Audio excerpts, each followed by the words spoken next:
Imagine an army so powerful that it had crushed almost every enemy in its path.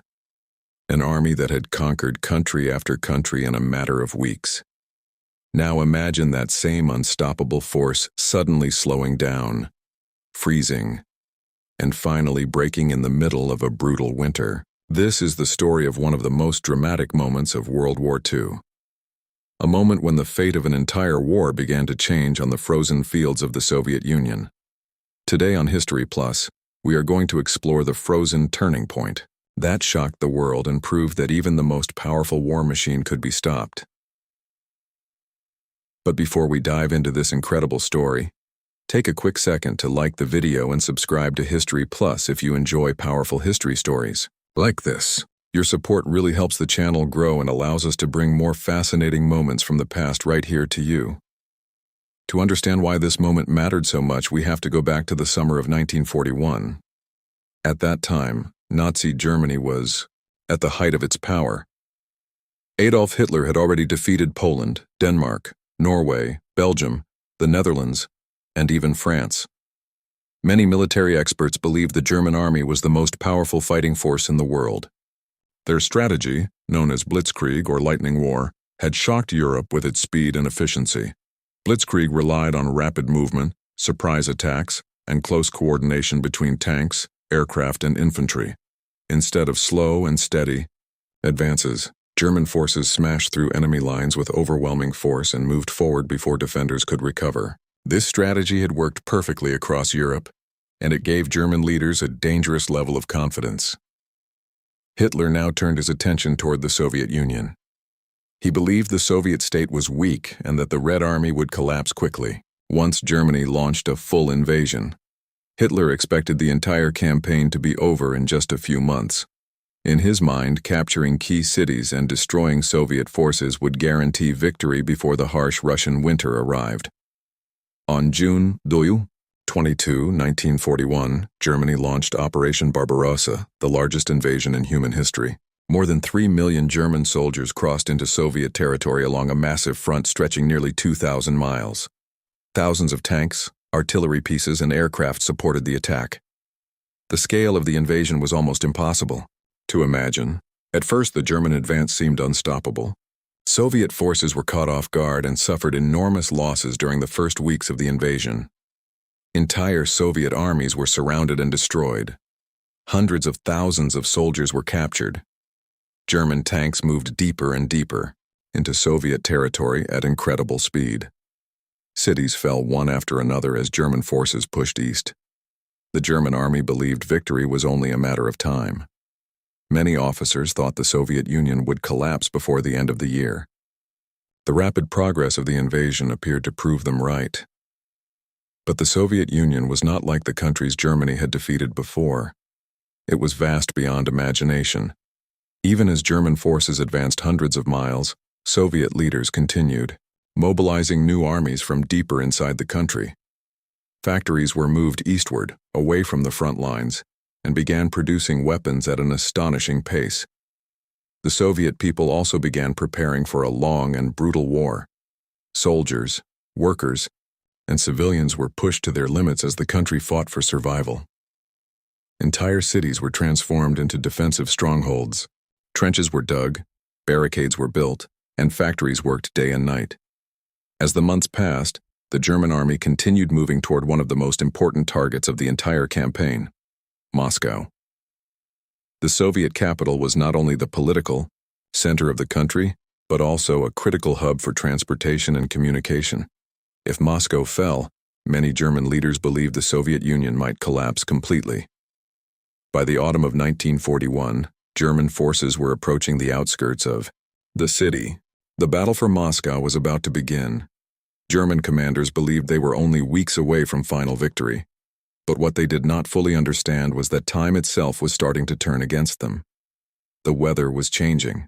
Temperatures were dropping. Roads were turning into thick mud during the autumn rains, slowing vehicles and supply trucks. The fast-moving blitzkrieg strategy that had worked so well in the summer began losing its speed. And far to the east, beyond the reach of German forces, something even more dangerous was quietly preparing to enter the battlefield. Fresh Soviet troops were gathering, and winter was coming. The German army continued moving toward Moscow as autumn turned colder in 1941. At first, German commanders still believed victory was close.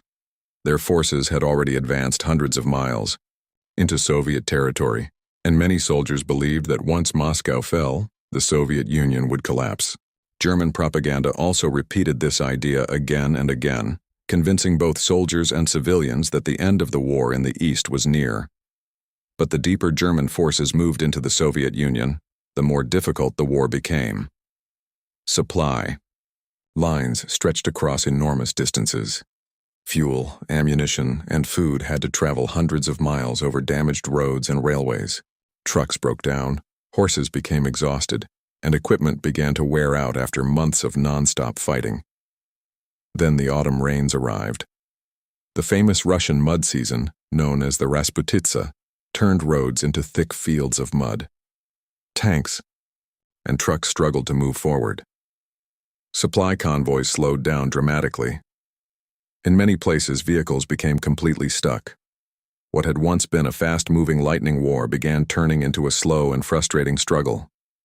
Despite these problems, German forces continued their push toward Moscow. In October 1941, they launched a massive offensive designed to destroy Soviet defenses and capture the capital. At first, the attack seemed successful. German forces surrounded several Soviet armies and captured huge numbers of prisoners once again. For a moment, it looked like the road to Moscow might finally be open. Inside the Soviet capital, fear spread quickly. Government offices began evacuating important documents and personnel to the east. Some foreign embassies left the city. Many civilians believed German troops could appear at the gates of Moscow at any moment. But Soviet resistance did not collapse. Instead, new defensive lines were built around the city. Soldiers, workers, and volunteers worked day and night digging trenches and building barricades. The Soviet leadership also made a critical decision. Fresh divisions from Siberia were brought west to defend Moscow. These soldiers were trained for winter warfare. They were equipped with warm clothing, skis, and experience fighting in extreme cold. Unlike many German troops, they were prepared for the brutal weather that was about to arrive. And as November turned into December, the temperature across the battlefield began to drop rapidly. Snow covered the ground, icy winds swept across the open fields, and the Eastern Front started transforming into a frozen battlefield unlike anything the German army had experienced before. As winter tightened its grip on the Eastern Front, the German army began facing conditions it was never fully prepared for. Temperatures dropped far below freezing, weapons jammed, engines failed, and soldiers struggled to stay warm in uniforms. Designed for a short summer campaign, frostbite became a constant danger. Many units were exhausted after months of fighting, and the hope of a quick victory was slowly fading. Despite these growing problems, German forces continued trying to reach Moscow. In some areas, they came incredibly close. Forward patrols could reportedly see the distant skyline of the Soviet capital. For a moment, it seemed like the German army might still succeed, but the Red Army was not finished. In early December 1941, Soviet commanders launched a massive counterattack around Moscow. Fresh divisions, including the well-trained Siberian troops, suddenly pushed forward across the frozen battlefield. Moving through forests and snow-covered fields, Soviet soldiers attacked German positions with new confidence and energy. The German army, already weakened by cold weather and stretched supply lines, struggled to respond. Defensive positions were quickly established, but in many places the pressure from Soviet forces was too strong. German units began pulling back from exposed areas to avoid being surrounded. For the first time since the invasion had begun, the unstoppable advance of the German war machine was no longer moving forward. Instead, it was being pushed back. The frozen battlefields outside Moscow had become the place where the momentum of the entire war started to shift.